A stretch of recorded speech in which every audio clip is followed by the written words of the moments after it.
سورة الرحمن مدنية. بسم الله الرحمن الرحيم.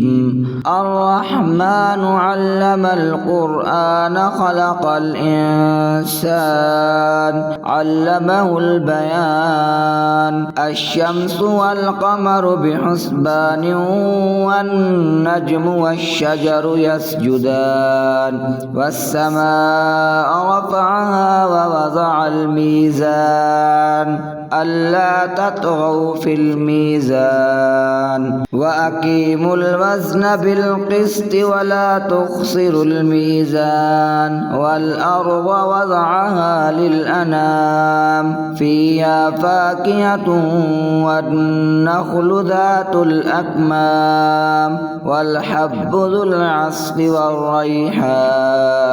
فبأي آلاء ربكما تكذبان؟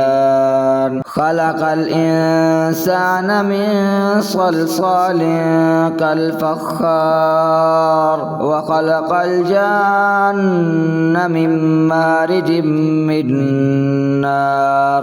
فبأي آلاء ربكما تكذبان؟ رب المشرقين ورب المغربين. فبأي آلاء ربكما تكذبان؟ مرج البحرين يلتقيان بينهما برزخ لا يبغيان. فبأي آلاء ربكما تكذبان؟ يخرج منهما اللؤلؤ والمرجان. فبأي آلاء ربكما تكذبان؟ وله الجوار المنشآت في البحر كالأعلام. فبأي آلاء ربكما تكذبان؟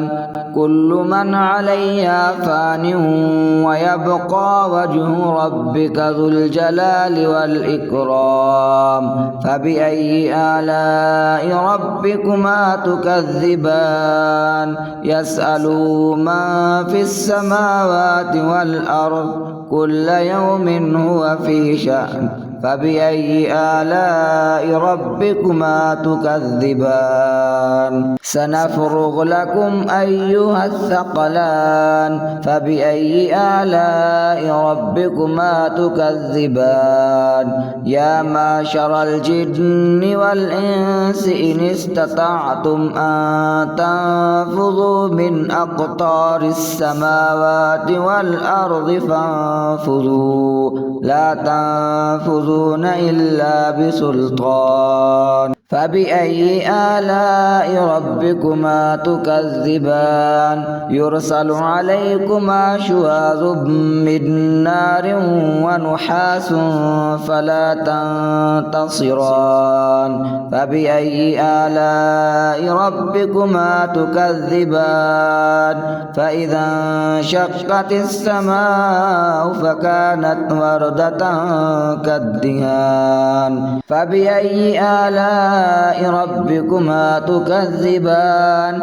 فيومئذ لا يسأل عن ذنبه إنس ولا جان. فبأي آلاء ربكما تكذبان؟ يعرف المجرمون بسيماهم فيؤخذ بالنواصي والأقدام. فبأي آلاء ربكما تكذبان؟ هذه جهنم التي يكذب بها المجرمون يطوفون بينها وبين حميم آن. فبأي آلاء ربكما تكذبان؟